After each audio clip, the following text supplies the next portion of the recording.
महाराजा 2024 में आई suspense thriller film है। इस फिल्म में मुख्य रूप से विजय सेतुपति और अनुराग कश्यप ने अभिनय किया है। यह 2024 की one of the best movie है। इस फिल्म के एंड को देखकर आपके रोंगटे खड़े हो जाएंगे। आपने ऐसी फिल्म आज से पहले कभी नहीं देखी होगी तो वीडियो को लास्ट तक जरूर देखना।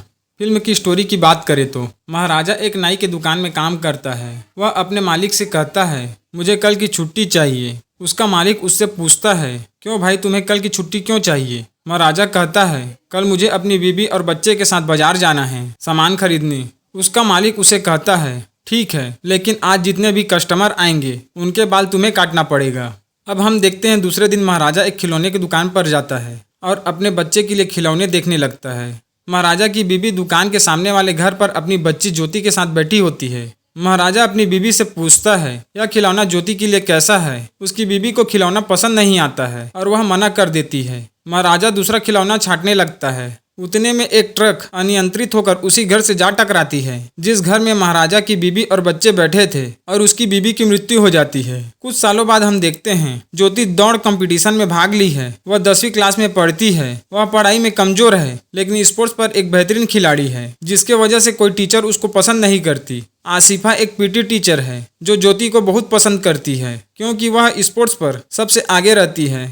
अब आगे हमें महाराजा के घर को बताया जाता है। उस घर में महाराजा, ज्योति और लक्ष्मी रहती है। लक्ष्मी एक कचरे के डिब्बे का नाम है। आपके जानकारी के लिए बता दें, जिस घर पर ट्रक घुसी थी और महाराजा की बीबी मर गई थी, उस घर में यह कचरे का डिब्बा था। घर के गिरने के समय यह कचरे का डिब्बा ज्योति के ऊपर गिरा और वह बच गई। महाराजा और ज्योति हर शुक्रवार के दिन लक्ष्मी को स्नान कराती हैं और तिलक भी लगाती हैं और उसको अपने घर के सदस्य के जैसे रखती है। महाराजा के पास अब एक खुद का हेयर कटिंग सैलून है जिसमें वह अपने वर्कर के साथ खुद कटिंग का काम किया करता है। एक दिन महाराजा को ज्योति के स्कूल में प्रिंसिपल के सामने बुलाया जाता है। प्रिंसिपल ज्योति को बहुत डांटता है। प्रिंसिपल महाराजा को बताते हैं उसकी बेटी ने कैसे एक कलेक्टर के ड्रिंक पर शराब मिला दिया। महाराजा यह मानने को तैयार नहीं है, उसकी बेटी ऐसा कुछ गलती कर सकती है। कुछ देर बाद पीटी टीचर आसिफा एक लड़के को अपने साथ लेकर आती है जिसने कलेक्टर के ड्रिंक पर शराब मिलाया था, और मोबाइल पर वीडियो देखने के बाद यह साबित हो जाता है उसी लड़के ने ही कलेक्टर के ड्रिंक पर शराब मिलाया था। महाराजा प्रिंसिपल को अपनी बेटी ज्योति से माफी मांगने के लिए कहता है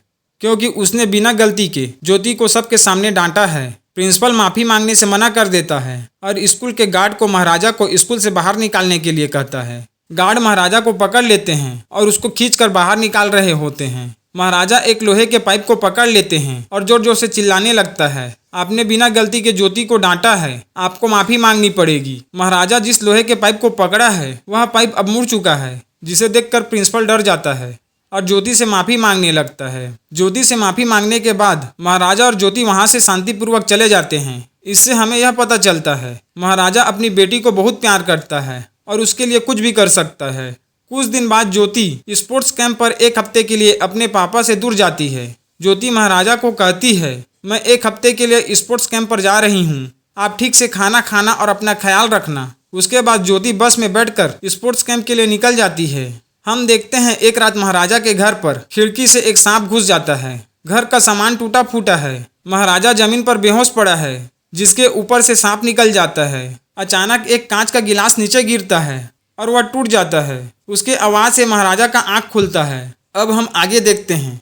एक काउंसलर कार के गैरेज मैकेनिक को बुरी तरह पीटने लगता है क्योंकि सर्विसिंग के टाइम उसके कार से किसी ने उसका चश्मा चुरा लिया है। वह मैकेनिक बार बार कहता है, मैंने चश्मा नहीं चुराया है, आपके कार की सर्विसिंग किसी और मैकेनिक ने किया है, उसी ने चुराया होगा। उसके बाद जिस मैकेनिक धरा ने उस कार की सर्विसिंग की है वह गैरेज पर पहुंचता है और वह काउंसलर उसको भी पीटने लगता है और उसे कल सुबह तक का टाइम देता है। हम देखते हैं उसी रात धना एक बार में पहुंचता है जिस बार में वह काउंसलर अपने साथी के साथ शराब पी रहा है। धना उस काउंसलर को बहुत पीटता है। इससे हमें पता चलता है धना कोई छोटा मोटा आदमी नहीं है। कहानी आगे बढ़ती है और हम देखते हैं पुलिस स्टेशन में महाराजा चोरी का FIR कराने आया है। पुलिस वाले उसको बिठाते हैं और उसे पानी पीने को कहते हैं। उसके बाद महाराजा बताने लगता है, मेरा नाम महाराजा है, मैं KK नगर में एक सैलून चलाता हूँ। कल रात करीब 10 बजे मैं अपने घर गया। जब मैं अपना कपड़ा चेंज कर रहा था तभी पीछे से आवाज आई और जब मैं पीछे मुड़कर देखा तो 2 नकाबपोश आदमी थे। मैंने उनसे पूछा, तुम लोग कौन हो? उसमें से एक आदमी ने मेरा मुंह बंद कर दिया और मैंने उसके हाथ को काट लिया। एक तीसरा आदमी जो शायद घर में छुपा हुआ था वह मेरे पास आया और खींच के राड से मेरे सर पर वार किया। सर और मैं तुरंत बेहोश हो गया। जब मैं होश में आया तो लक्ष्मी गायब थी सर। सर प्लीज़ आप मेरी लक्ष्मी को ढूंढ दीजिए। मेरी बेटी स्पोर्ट्स कैंप पर गई है, उसके आने से पहले लक्ष्मी को ढूंढ दीजिए। पुलिस वाला पूछता है लक्ष्मी तुम्हारी कौन लगती है। तब महाराजा अपना मोबाइल खोलकर दिखाता है। पुलिस वाले को जब पता चलता है लक्ष्मी कचरे के डिब्बे का नाम है तो वह गुस्सा हो जाता है और उसे पूछने लगता है उस कचरे के डिब्बे पर ऐसा क्या अनमोल चीज़ था जिसके लिए तुम उसको ढूंढना चाहते हो। तब महाराजा बताता है इसी कचरे के डिब्बे ने मेरी बेटी को बचाया था, यह मेरे लिए अनमोल है सर, आप इसको ढूंढ लाइए। इतना सुनते ही पुलिस वाले को गुस्सा आ जाता है और वह कहने लगता है क्या पुलिस वाले इस कचरे के डिब्बे को ढूंढने के लिए बैठे हैं और कोई काम नहीं है क्या। महाराजा कहता है अगर आपने लक्ष्मी को नहीं ढूंढा तो मैं हाई ऑफिसर के पास जाऊंगा। पुलिस वाला गुस्सा होकर महाराजा को पीटने लगता है और उसे पुलिस स्टेशन से बाहर निकलने को कहता है। सभी पुलिस वाले मिलकर महाराजा को पुलिस स्टेशन से बाहर निकालने की कोशिश करते हैं, लेकिन महाराजा एक राड को पकड़ लेता है और खींचातानी में पुलिस स्टेशन टूट जाता है। इससे हमें यह पता चलता है महाराजा बहुत ही शक्तिशाली है। फिर पुलिस स्टेशन में एंट्री होती है सीनियर ऑफिसर वरदराजन की, जो पुलिस स्टेशन की हालत देखकर दंग रहता है। वरदराजन के पूछने पर हेड कांस्टेबल बताते हैं यह सब किया धरा इस महाशय की है। वरदराजन महाराजा को बैठाते हैं और उनसे पूछते हैं अब बताओ तुम्हारी क्या प्रॉब्लम है। महाराजा कहता है मेरा नाम महाराजा है, मैं केके नगर में एक सैलून चलाता हूँ। कल रात करीब 10 बजे मैं अपने घर गया। जब मैं अपना कपड़ा चेंज कर रहा था तभी पीछे से आवाज आई और जब मैं पीछे मुड़कर देखा तो 2 नकाबपोश आदमी थे। मैंने उनसे पूछा तुम लोग कौन हो। उसमें से एक आदमी ने मेरा मुंह बंद कर दिया और मैंने उसके हाथ को काट लिया। एक तीसरा आदमी जो शायद घर में छुपा हुआ था उसने मुझ पर हमला किया। सर आप मेरी लक्ष्मी को ढूंढ दीजिए। वरदराजन पूछता है लक्ष्मी तुम्हारी कौन है। महाराजा बताता है वह एक कचरे का डिब्बा है जिसने मेरी बेटी की जान बचाई थी। वरदराजन जब कचरे के डिब्बे को ढूंढने से मना करता है तो महाराजा उसे लक्ष्मी को ढूंढने के बदले 7 लाख रुपए देने का वादा करता है और वरदराजन पैसे के लिए कचरे के डिब्बे को ढूंढने के लिए मान जाता है। वरदराजन महाराजा से पूछता है तुम उसमें से किसी को पहचान सकते हो क्या। महाराजा बताता है मैं उसमें से एक आदमी को पहचान सकता हूँ। वरदराजन पूछते हैं बताओ वह दिखने में कैसा था। महाराजा बताता है उसमें से एक आदमी के पीठ पर कान जैसा जख्म था। यह सुनने के बाद वरदराजन का दिमाग खराब हो जाता है। दूसरे दिन वरदराजन महाराजा के घर में छानबीन करने जाता है। छानबीन के दौरान हेड कांस्टेबल को महाराजा के सेविंग अकाउंट के बारे में पता चलता है जिसमें 15 लाख रुपए जमा है। इससे उनका लालच बढ़ जाता है। अब कहानी आगे बढ़ती है। हमें दिखाया जाता है एक रात सेल्वन जो एक चोर है जो अपने साथी सबरी के साथ एक घर में जहां माँ बेटी रहती है वहां चोरी करते हैं और उसकी बेटी के साथ रेप करके सिलेंडर को ब्लास्ट करके उन लोगों को मार देते हैं। सुबह सेल्वन अपने घर पर जाता है। हम देखते हैं सेल्वन की एक छोटी सी बच्ची और बीबी है। सेल्वन अपनी बच्ची से बहुत प्यार करता है। हम देखते हैं महाराजा जिस कचरे के डिब्बे को ढूंढ रहा है वह कचरे का डिब्बा सेल्वन के घर पर है। दूसरी तरफ पुलिस वाले महाराजा को नौकरों की तरह काम करवाते हैं और उसी के पैसे से खाते पीते रहते हैं। महाराजा लक्ष्मी को ढूंढ लाने के आस में दिन भर पुलिस स्टेशन में पड़ा रहता है और पुलिस वालों के लिए नौकरों की तरह काम करता है। सेल्वन के पास इलेक्ट्रॉनिक का दुकान है। इससे हमें यह पता चलता है सेल्वन दिन में इलेक्ट्रॉनिक के दुकान सब पर रहता है और रात को चोरी करता है। सेल्वन के पास उसके साथी का फोन आता है। फोन में चोरी की लोकेशन को बताया जाता है। उसी रात को सेल्वन और उसके टीम उस घर में चोरी करते हैं और उन लोगों को मार देते हैं। फिर हम देखते हैं सेल्वन अपनी बेटी के घाव पर पट्टी कर रहा होता है। महाराजा बार बार अपने मोबाइल पर एक वीडियो देखता है जिसमें उसकी बेटी ज्योति लक्ष्मी को देखने के लिए जिद कर रही होती है। हेड कांस्टेबल बर्तन के दुकान में कचरे के डिब्बे को खरीदने जाता है। वहां उसकी मुलाकात नल्ला शिवम से होती है जो पुलिस वालों के साथ मुखबिर का काम करता है। हेड कांस्टेबल नल्ला शिवम को महाराजा की पूरी कहानी बताता है। नल्ला शिवम उस कचरे के डिब्बे को ढूंढने में पुलिस वालों की मदद करने लगता है। अब हम देखते हैं पुलिस स्टेशन में गैरेज का मैकेनिक धना के मिसिंग होने का कंप्लेन करने आता है। मैकेनिक के हाथ में धना का फोटो देखकर महाराजा सोचने लगता है और कहानी फ्लैशबैक में जाता है। फ्लैशबैक में हम देखते हैं महाराजा ने धना की सर काट के हत्या कर दी क्योंकि महाराजा के घर में जिस दिन चोरी हुआ था उस दिन महाराजा को अपने घर पर एक गाड़ी की सर्विसिंग की स्लिप मिली थी। धना ने ही उस गाड़ी की सर्विसिंग किया था और धना भी उन चोरों के साथ शामिल था। महाराजा के पूछने पर धना बताता है हमारा एक साथी पुलिस वालों के साथ काम करता है। अब हम देखते हैं सेल्वन अपनी बेटी के बर्थडे गिफ्ट के लिए एक ज्वेलरी शॉप पर जाता है। अपनी बेटी के लिए एक महंगा डायमंड का लॉकेट पसंद करता है। उसकी बीवी उसको इतना महंगा डायमंड लॉकेट खरीदने के लिए मना करती है लेकिन सेल्वन नहीं मानता और लॉकेट खरीदने के लिए ऑर्डर कर देता है। लॉकेट महंगा होने के कारण डिलीवरी के लिए 2 दिन लगेगा। दुकान वाला 2 दिन बाद डायमंड लॉकेट आकर ले जाने के लिए कहता है। अब हम ज्योति को देखते हैं जो अपने सहेली को डांटती है क्योंकि उसने ज्योति के जूते को बिना पूछे लिया था। हम देखते हैं हेड कांस्टेबल और नल्ला शिवम एक कारीगर के पास कचरे के डिब्बों को बनवाने जाता है जैसा महाराजा के पास है और उसे पुराने कचरे के डिब्बे के जैसा बना देते हैं। सेल्वन ज्वेलरी शॉप पर जाता है और अपने ऑर्डर किया डायमंड लॉकेट को रिसीव करके अपने जेब पर रख लेता है। सेल्वन के पास उसकी बीबी का फोन आता है। उसकी बीबी उसको दाढ़ी ट्रिम करवा के आने को बोलती है क्योंकि आज उसकी बेटी का बर्थडे फंक्शन है। सेल्वन शॉप से निकलता है। रास्ते में उसको महाराजा की सैलून दिखाई देती है। वो वहां जाकर महाराजा के पास अपना दाढ़ी ट्रिम करवाने लगता है। अचानक ट्रिमर का बैटरी खत्म हो जाता है। जब महाराजा बैटरी लेने बाहर जाता है तभी सेल्वन के पास सबरी का फोन आता है और वह बताता है जो हम लोगों ने चोरी की है वह न्यूज़पेपर पर आया है, आप एक बार न्यूज़पेपर देखो। वह सैलून पर रखे न्यूज़पेपर पर वह खबर पढ़ता है। सेल्वन जब बात खत्म करके पीछे मुड़ता है तब वह देखता है महाराजा उसके पीछे खड़ा है। सेल्वन को लगता है उनकी सब बातों को महाराजा ने सुन लिया है और वह डर जाता है। सेल्वन जब घर पहुंचता है तो उसकी बीबी डायमंड लॉकेट को मांगती है और वह जेब में हाथ डालता है तो पता चलता है उसके जेब पर लॉकेट नहीं है। हम देखते हैं महाराजा के सैलून पर लॉकेट गिर गया है और वह लॉकेट महाराजा को मिला है। महाराजा उस लॉकेट को लेकर सेल्वन को ढूंढते हुए उसके घर में जाता है। इधर सेल्वन भी लॉकेट को ढूंढने के लिए घर से बाहर निकलता है। हम देखते हैं सेल्वन के घर के पास महाराजा पहुंच चुका है और पुलिस वाले अचानक महाराजा के पीछे सेल्वन और सबरी को गिरफ्तार करने पहुंच जाते हैं। सेल्वन को लगता है महाराजा ने ही पुलिस वाले को बताया है और उसी के कहने पर गिरफ्तार करने पुलिस वाले आए हैं। सबरी डर के मारे गाड़ी से गन निकालता है और पुलिस वाले उस पर फायर कर देते हैं। सबरी वही मर जाता है। सेल्वन को पुलिस वाले गिरफ्तार करके ले जाते हैं। महाराजा यह सब वहां खड़ा होकर देखते रहता है। सेल्वन की पत्नी ये सब देखकर टूट जाती है। हम देखते हैं ज्योति अपने पापा को नए जूते लाने के लिए वॉइस मैसेज करती है और वह स्पोर्ट कैंप से वापस बस पर बैठकर आ रही होती है। इधर वरदराजन अपने कांटेक्ट के सभी चोरों को कचरे के डिब्बे को मैंने चोरी किया है कबूलने के लिए कहता है, लेकिन कोई चोर कचरे के डिब्बे को मैंने चोरी किया था कबूलने के लिए नहीं मानता। वरदराजन परेशान हो जाता है। अगर किसी ने चोरी नहीं कबूला तो उसे 7 लाख रुपए नहीं मिलेगा। वरदराजन कहता है अगर किसी ने चोरी कबूला तो मैं उसे 50,000 दूंगा। पैसे के नाम सुनते ही नल्ला शिवम कचरे के डिब्बे को मैंने चोरी किया था कबूलने के लिए राजी हो जाता है। वरदराजन पुलिस स्टेशन फोन लगाता है। वरदराजन कांस्टेबल से पूछता है महाराजा वही है क्या। उसे अपनी कहानी फोन पर दोहराने के लिए कहता है और वरदराजन कॉल को रिकॉर्ड करते रहता है क्योंकि महाराजा जैसे कहानी सुनाएगा ठीक उसी तरह नल्ला शिवम को महाराजा के पास एक्टिंग करके दिखाना है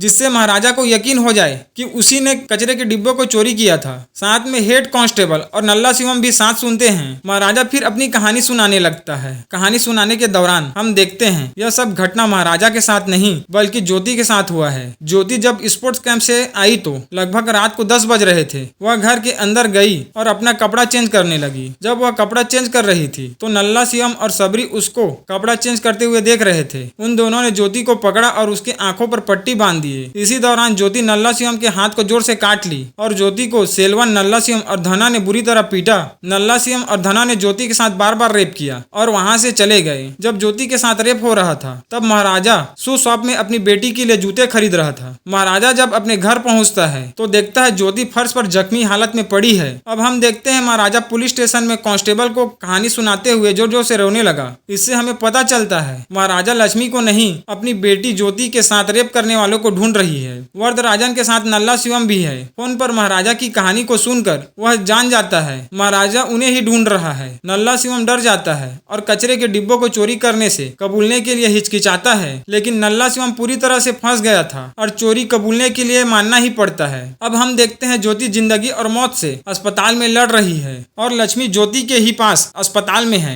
ज्योति अपने पापा से कहती है पापा मैंने ऐसा क्या गलती किया है, उन लोगों ने मेरे साथ ऐसा क्यों किया। पापा मैं मरने से पहले एक बार उन लोगों को देखना चाहती हूँ। यह कहते हुए ज्योति रोने लगी। अब हम देखते हैं वरदराजन नल्ला शिवम को महाराजा के पास लाता है और साथ में उस कचरे के डिब्बों को लाता है जिसे उन लोगों ने पुराने लक्ष्मी के जैसे बनाया है। वरदराजन नल्ला शिवम को उस रात कैसे चोरी किया उसे बताने को कहता है। नल्ला शिवम बताने लगता है, हम 3 लोग थे, पैसे और गहने को चोरी करने के इरादे से आए थे, लेकिन हमें पैसा और गहना नहीं मिला तो हम कचरे के डिब्बे को चोरी करके चले गए। महाराजा नल्ला शिवम को गले लगाकर यह चेक करता है उसके पीठ पर कान के जैसे जख्म है कि नहीं। नल्ला शिवम के पीठ पर वो जख्म था। इससे महाराजा को पूरा यकीन हो जाता है उस रात ज्योति के साथ रेप करने वालों में से एक नल्ला शिवम भी है। वरदराजन महाराजा से पूछता है नल्ला शिवम के साथ क्या करना है। महाराजा कहता है हम इसे छोड़ देते हैं। वरदराजन कहता है इसने तुम्हारे लक्ष्मी को चुराया था, इसके लिए तुमने इतने सारे पैसे खर्च किए हैं, तुम इसे छोड़ना क्यों चाहते हो। महाराजा उसे छोड़ने के लिए इसलिए कहता है क्योंकि बाद में वह अपने हाथों से उसे मार सके। वरदराजन कहता है अगर इसने तुम्हारी बेटी के साथ रेप किया होता तो तुम इसको छोड़ देते क्या। इससे यह पता चलता है कि पुलिस वालों को महाराजा की बेटी के साथ हुए दुष्कर्म के बारे में पता है। दरअसल पुलिस वालों ने महाराजा के बारे में अच्छे से छानबीन किया तो उन्हें पता चल गया था वह लक्ष्मी को नहीं अपनी बेटी के साथ रेप करने वालों को ढूंढ रहा है।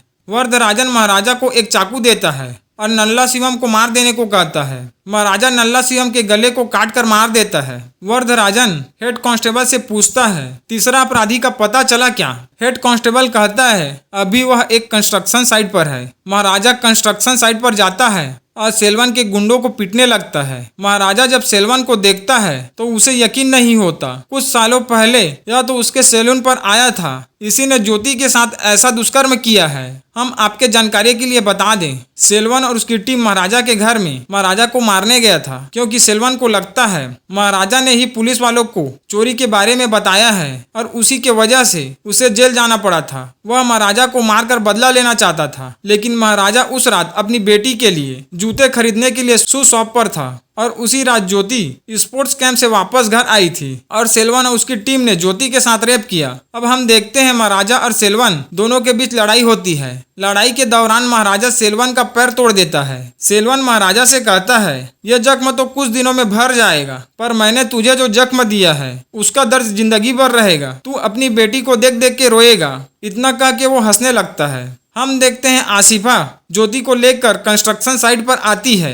महाराजा ज्योति को यहाँ से चले जाने के लिए कहता है, लेकिन ज्योति नहीं मानती और एक बार मुझे सेल्वन से बात करनी है कहकर जिद करने लगती है। महाराजा ज्योति को सेल्वन के सामने चेयर पर बैठाता है। ज्योति अपने पापा को बाहर जाने के लिए कहती है क्योंकि उसे अकेले में सेल्वन से बात करनी है। सेल्वन ज्योति को देखकर हंसने लगता है और ज्योति से पूछता है ऐसा क्या घूर रही है। ज्योति कहती है कोई इतना नीचे कैसे गिर सकता है, बस यही देख रही हूँ। फिर ज्योति एक गहने से भरी पोटली सेल्वन के सामने फेंकती है और कहती है तू इसी को चुराने आया था ना। मेरा ये हाल बनाकर तुमने कुछ बड़ा हासिल नहीं कर लिया। मैं इस दर्द से जरूर निकलूंगी। अगर तेरी कोई बेटी होगी तो उससे पूछना, तेरे जैसे राक्षसों से हम रोज लड़ते हैं। सेल्वन कहता है पता होता तू इतना बोलती है तो तुझे उसी दिन मार दिया होता। ज्योति कहती है अगर मैं यहाँ नहीं आती तो मेरे पापा तुझे मार दिए होते। तुमने मेरी जान नहीं बख्शी है, मैंने तुम्हें जान की भिक्षा दी है, जा जी ले। इतना कहकर ज्योति अपने पापा को आवाज लगाती है। वे दोनों वहाँ से जाने लगते हैं। सेल्वन जब उस गहने से भरे पोटली को देखता है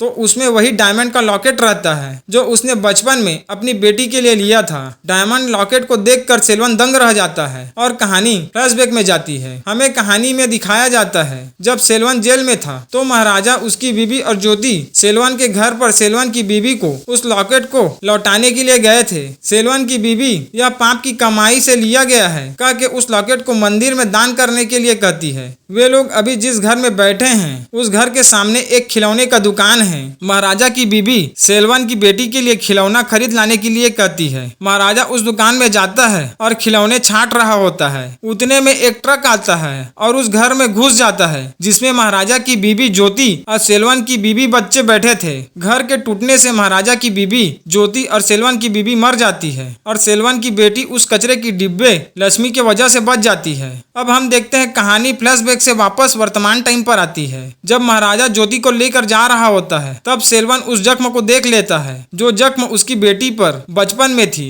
जख्म को देखकर सेल्वन को पता चल जाता है उस दिन एक्सीडेंट में जो बच्ची मरी थी वह बच्ची महाराजा की थी और अभी जो बच्ची है वो ज्योति नहीं बल्कि सेल्वन की बेटी अमू है। है जो उस एक्सीडेंट से बच गई थी और महाराजा ने सेल्वन की बेटी को पाला है। अब हम देखते हैं सेल्वन ज्योति को अमू कह के जोर जोर से चिल्ला रहा है और रो रहा है। महाराजा आसिफा को ज्योति को ले जाने के लिए कहता है और वापस सेल्वन के पास आता है। सेल्वन महाराजा के पैर में गिरकर गिड़गिड़ाने लगता है, मुझे एक बार मेरी बेटी से बात करनी है, मैं उसे नहीं बताऊंगा कि मैं उसका बाप हूँ। यह कहकर रोने लगता है। महाराजा कहता है ये मेरी बेटी है और वो वहाँ से जाने लगता है। अब हम देखते हैं महाराजा ज्योति और आसिफा ऑटो में बैठकर जा रहे हैं। सेल्वन का पैर टूट गया है, वह घिसलते हुए बिल्डिंग के लास्ट फ्लोर पर जाता है और जोर जोर से चिल्लाने लगता है। सेल्वन अब सोचने लगता है कैसे उसने अपनी ही बेटी के साथ ऐसा दुष्कर्म किया। उसे अपने किए पर पछतावा होता है और वह बिल्डिंग से कूदकर अपनी जान दे देता है। इस फिल्म से हमें यह सीखने को मिलती है, हमें अपने कर्मों के हिसाब से फल मिलता है। सेल्वन घर घर में जाकर चोरी करता था और उनकी बीवी बच्चों के साथ दुष्कर्म किया करता था। भाग्य ने उसकी ही बेटी के साथ भी वह दुष्कर्म कराया।